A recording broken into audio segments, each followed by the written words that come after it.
Hi po. Meron din po ako mapakita sa inyo another design ng neckline.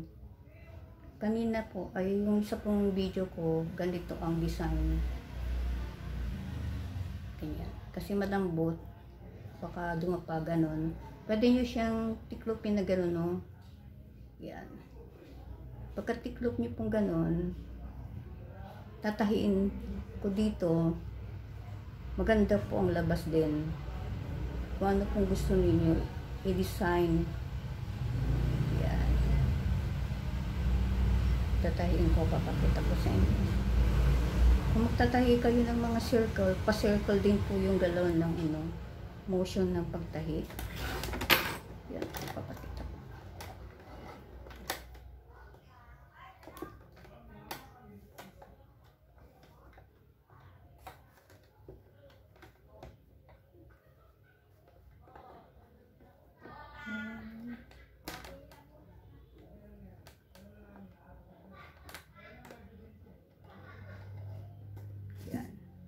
Dali lang po ha.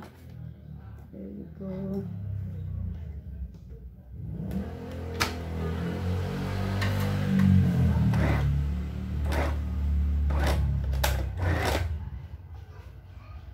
Pa-circle ito, kaya kailangan pa-circle din yung motion.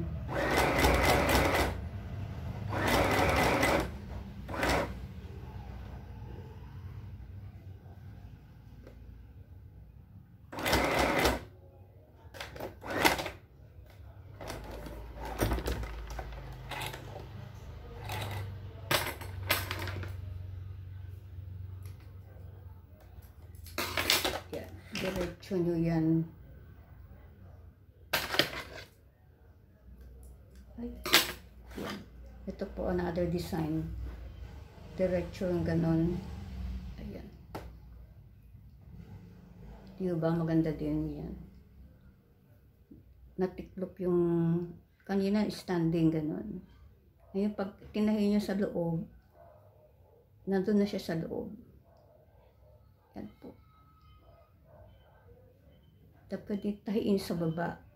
Dito nyo tatahiin sa baba para protected.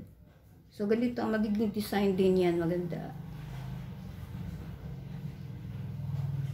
Pagtatapos ko siya, paikot na ganon, i-video ko huli para makita po nyo.